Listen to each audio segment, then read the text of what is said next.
इस वक्त गाजीपुर में मैं हूँ और लगातार यहाँ पर प्रदर्शन हो रहे हैं और देश में लगातार प्रदर्शन का जो केंद्र है वो दिल्ली के आसपास के बॉर्डर है, जहाँ पे लगातार प्रदर्शन हो रहे हैं और युवाओं की इसमें भागीदारी है बेहद अहम है, जो बताती है कि देश के अंदर जो है वो अब किसान जागरूक है, युवा भी जागरूक है। हमारे साथ जो मेहमान है वो बेहद खास है, परिचय की मोहताज नहीं है, क्योंकि हम हमेशा इनको देखते रहते हैं सोशल मीडिया पर, हमेशा ये नजर आते हैं। आज ये गाजीपुर बॉर्डर पे है। हमारा इनसे सीधा सवाल है कि अगर इनको ये कृषि कानून जो है विरोध में बोल रहे हैं तो इनके तर्क क्या है, ये सबसे पहले हम जान लेते हैं कि आप विरोध करने का तर्क क्या है। देखिए, सबसे पहली बात, अगर आपने पढ़ा हो इस बिल से पहले तो 1950 से 1960 के दशक में यही सेम कृषि प्रणाली जो है वो अमेरिका और यूरोप के कई राज्यों में लागू करी, लेकिन आज भी वहाँ के किसानों की हालत जो है वो बद से बदतर होती जा रही है। 70 साल हो चुके हैं इस प्रणाली को लागू करने, जब वहाँ के किसान की हालत बेहतर नहीं हुई, जबकि वो डेवलप कंट्रियाँ हैं। तो भारत जो विकासशील देश है, जो अभी विकसित देश है, मतलब श्रेणी में चल रहा है, तो उसके अंदर अगर आप इसको लागू करेंगे तो कैसे यहाँ का किसान जो है वो अपने बैलेंस पे खड़ा हो पाएगा।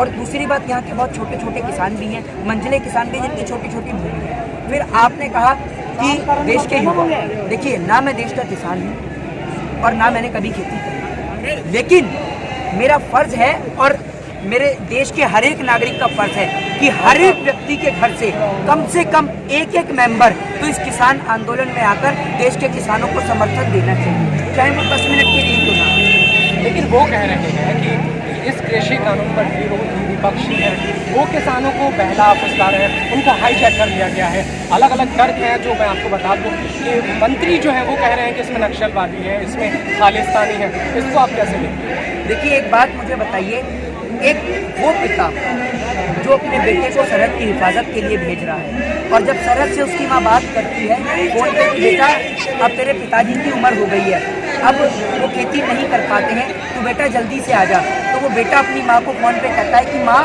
मैं जल्दी आ जाऊँगा, सरहद पे से कुछ दिनों की ड्यूटी रह गई है, उसके बाद मैं छुट्टी पे आता हूँ और घर पे आके मैं खेती करूँगा तुम्हारे साथ में। और वो जो माँ है उसकी आँख से आंसू आ जाते हैं और वो फ़ोन को कट कर देती है। लेकिन 4 दिन बाद जब सरहद से खबर आती है कि उसका बेटा वहाँ सरहद पे अपनी भारत माँ की हिफाजत करते हुए शहीद हो गया, तो क्या उसका पिता आतंकवादी हो सकता है, नक्सली हो सकता है, जिसने भारत देश के खातिर अपने प्राणों को न्यौछावर कर दिया, वो आतंकवादी और टेररिस्ट हो सकते हैं? अरे जब देश के प्रधानमंत्री जी की माँ नोटबंदी की लंबी कतार में लगती है तो वो देशभक्त कहलाती है, और जब देश के किसान की माँ किसान आंदोलन में आती है तो वो आतंकवादी कहलाती है। ये कहाँ का दौरा चरित्र है प्रधानमंत्री जी, जरा आप हमें भी तो समझाइए। ये देश के किसान की माँ है जो पूरे देश का पेट पालती है, और अगर ये पेट पालना जानता है देश का किसान तो बिना किसी बाढ़ के, बिना किसी सुनामी को देश को भूखा मारना भी जानता है। और आपको तो इस किसान से दोनों हाथ जोड़कर माफी मांगनी चाहिए कि हमसे गलती हुई है इस बिल को लागू करके, हम किसानों से माफी मांगते हैं। अरे किसानों से माफी मांगने से सरकार का कद छोटा नहीं होगा, बल्कि किसानों की नजर में और भी बड़ा हो जाएगा।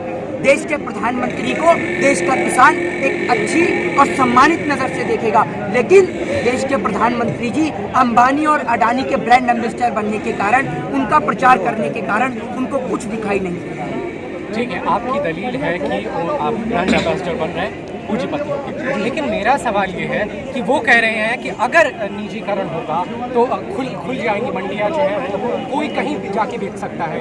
अब मंडियों का डिजिटलीकरण होगा, वो तो कह रहे हैं कि किसान आके बात करें, टेबल टॉक करने के लिए क्या बोल रहे हैं वो, लेकिन ये सड़क पर प्रदर्शन से इसका क्या हल है? देखिए, एक एग्जाम्पल के जरिए आपको निजीकरण की ही बात समझा देता हूँ। एक बात मुझे बताइए, आपके घर के सामने एक सरकारी पार्क है, गवर्नमेंट पार्क है, उस गवर्नमेंट पार्क में आप भी जा सकते हैं, मैं भी जा सकता हूँ।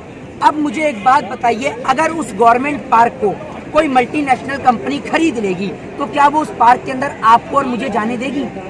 नहीं जाने देगी ना। जिसको वो चाहते हैं वो उसी को जाने देंगे, और यही निजीकरण है। जब आप एक बात मुझे बताइए, इस देश के अंदर आप गंगा जी से पानी निकालते हैं तो आपसे पैसा लिया जाता है? नहीं लिया जाता ना। अब आप ये बताइए, जब फ्री में मिलने वाला पानी, मुफ्त के अंदर मिलने वाला पानी बड़ी बड़ी मल्टीनेशनल कंपनियों की नज़र में आया तो वो इसको 10 रुपये लीटर, 20 रुपये लीटर बिस्लरी और किनले के जरिए बेचने लगे। अब सोचिए, जब ये किसानों की मंडियां उनके हाथ लगेंगी तो जो आलू आपको और मुझे 10 रुपए किलो 20 रुपए किलो मिलता है, वही आलू का दाम 200 रुपए किलो 300 रुपए किलो हो जाएगा और आपको और मुझे मजबूरी में खरीदना पड़ेगा। और ये है प्राइवेटाइजेशन, ये है निजीकरण। चाहे फसल का दाम 2000 रुपए किलो पहुंच जाए, चाहे 10,000 रुपए किलो मिल जाए, देश के गरीब किसान को मिलना वही 2 रुपया 3 रुपया ही है, उससे ज्यादा नहीं मिलना। ठीक है, हम आपकी बात से सहमत हैं, लेकिन मुझे मेरा सवाल जो है सीधा ये है कि आप मुझे बताइए कि जब प्राइवेट कंपनियों का आप प्रधानमंत्री की जब बात करते हैं, वो कहते हैं कि उनका जो मन है वो गंगा जैसा पवित्र है, ठीक है। वो कहते हैं कि मेरी बातों पर यकीन कीजिए, मैं और मेरी बातें नर्मदा के पानी जितना शुद्ध है। आप भरोसा कीजिए, भरोसा ही क्यों नहीं हो पा रहा है किसानों को कि प्रधानमंत्री सही बोल रहे हैं? देखिए, भरोसे की जब आप बात करते हैं ना, तो मुझे शर्म भी आती है देश के ऐसे पत्रकारों के ऊपर जो इस बात को ऐड भी नहीं करते कि आप एक बात मुझे बताइए, कौन नहीं जानता देश के प्रधानमंत्री जी के बारे में?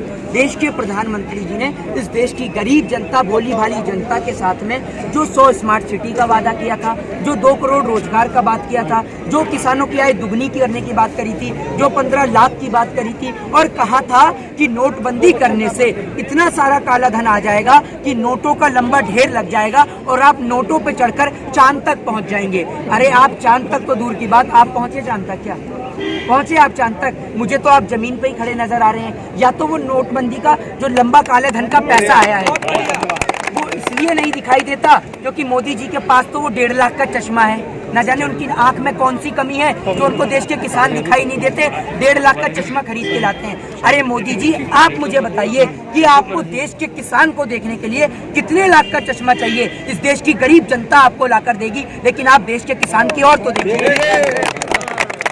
बातों से बहुत सारे लोग खुश हैं, लेकिन सवाल ये है कि आखिर स्वामीनाथन आयोग की रिपोर्ट की लागू करने की बात आती है तो कांग्रेस जैसी सरकारें लागू नहीं करती हैं। ये कहते हैं कि हमने लागू किया इसको, ठीक है, हमने जो इसमें बदलाव किए हैं किसानों की भलाई के लिए है। तो अब पहले तो मांग थी कि स्वामीनाथन आयोग की रिपोर्ट लागू कर दी जाए, अब जब लागू कर दिया गया है तो किसानों के अलग अलग जो है परेशानियाँ सामने आ रही हैं। देखिए, आप मुझे एक बात मुझे बताइए, पहली बात तो ये कि कोई भी हो, आप हर मुद्दे में विपक्ष की पार्टियों को तो लेके आने का मतलब ही नहीं है। और विपक्ष क्या, मैं आपको एक बात बताऊं, ये जगह किसानों की राजनीति करने की नहीं है या कोई राजनीति नहीं करने आया यहाँ। आप अगर किसी पॉलिटिकल पार्टी के लिए प्रश्न करते हैं तो उसके लिए हम एक अलग से डिबेट करेंगे। ये कोई पॉलिटिकल मंच नहीं, बिल्कुल मेरे देश के किसान का मंच है। और आज मैं आपको एक बात बताऊं, ये कोई अपनी बहन की बारात लेके नहीं आया या कोई भाजपा वाला दहेज में अपने बाप के दहेज में हिंदुस्तान को नहीं लेके आया जो इसे बेचने में लग रहा है। ये अपनी मर्जी से पूरा देश बेच सकते हैं, लेकिन देश का किसान अपनी मर्जी से फसल भी नहीं बेच सकता। तो ये कहाँ का दोहरा चरित्र है? आपको एक बात बताऊं, यहाँ देश के किसान के लिए कोई शादी बारात का समारोह नहीं है कि यहाँ किसान बैठा हुआ है। किसान मजबूर, परेशान और लाचार है और अपने खेतों की ओर जाना चाहता है, लेकिन क्या करे जनाब, अगर आज नहीं बोला तो कल को वो आपने जैसे गिरमिटी एक्ट देखा था ना, जिसके तहत मजदूरों को बंधुआ मजदूर बना लिया गया था, उसी के तहत देश का किसान जो है वो बंधुआ मजदूर बन के रह जाएगा। इसीलिए आज देश के किसान को बोलना बेहद जरूरी है। ठीक है, देश के किसान को बोलना बहुत ज़रूरी है, ये बहुत सही बात है, किसान जागरूक हो गया है, ये भी ठीक है आपकी बातें। लेकिन आप मुझे बताइए कि जब प्रधानमंत्री साफ कह रहे हैं कि वो बिल्कुल कानून को वापस नहीं लेंगे, वो कह रहे हैं, तो ऐसा क्यों नहीं हो जाता कि वो आप जो है समझौते के लिए किसान जो एक कदम आगे आ जाए, प्रधानमंत्री एक कदम पीछे चले जाते हैं उनके पास, तो इससे भी तो मसला हल हो सकता है। देखिए, अगर आपको मैं एक बात बताऊं, शायद आप इस देश के इतिहास के बारे में नहीं जानते थे। 1947 15 अगस्त 1947 जब इस देश को आज़ादी मिली, इस देश के अंदर इस देश की प्रजातंत्र ने इतने बड़े बड़े जन आंदोलन चलाए हैं और सरकार को नतमस्तक करवाया है आंदोलन के आगे। आप एक बात मुझे बताइए, अगर जिस तरीके से एक आंदोलन मुझे याद है, वो चिपको आंदोलन जब चला था, अगर उस टाइम पे आपने देखा कि अगर उस टाइम पे इस देश की प्रजातंत्र, उस टाइम पे भी इस देश का किसान ही था, अगर ये समझौता कर लेता तो वो पेड़ कट गए होते। तो इसीलिए देश का किसान समझौता नहीं करना चाहता, इसीलिए नहीं कर रहा समझौता क्योंकि अब वो जान गया है। और इन्हीं के मुंह से पहली बात, आप मुझे एक बात बताइए, अगर आप गलत नहीं है तो आप डटे रहेंगे अपनी बात पर, अगर आप गलत होंगे तभी तो आप संशोधन के लिए एग्री होंगे। बिल में कहीं ना कहीं कोई ना कोई कमी थी जिस कारण सरकार संशोधन के लिए एग्री हो रही है। तो बिल में कहीं ना कोई कमी नहीं, पूरा का पूरा बिल ही गलत है, जिस कारण इस देश का किसान इस बिल को वापस करना चाहता है। और जब तक बिल वापस नहीं होगा देश का किसान नहीं उठेगा। थोड़ा पीछे बहुत शुक्रिया हमसे बात करने के लिए। तो आपने सुना कि देश के किसान जो है इस वक्त परेशान है, लेकिन उनकी अपनी अपनी दलीलें हैं। सरकार कह रही है कि वो किसानों की डिजिटलीकरण कर रही हैं, वो बेहतरी के लिए काम कर रही है और काम कर रही है। देखना है कि अब सरकार इसे वापस कैसे लेती है, और अगर वापस नहीं लेती है तो बीच का रास्ता क्या निकलता है। हमारी नजरें लगातार इस खबर पे बनी हुई है, आप लगातार बने रहिए हमारे साथ, देखते रहिए खबरें अभी तक। नमस्कार।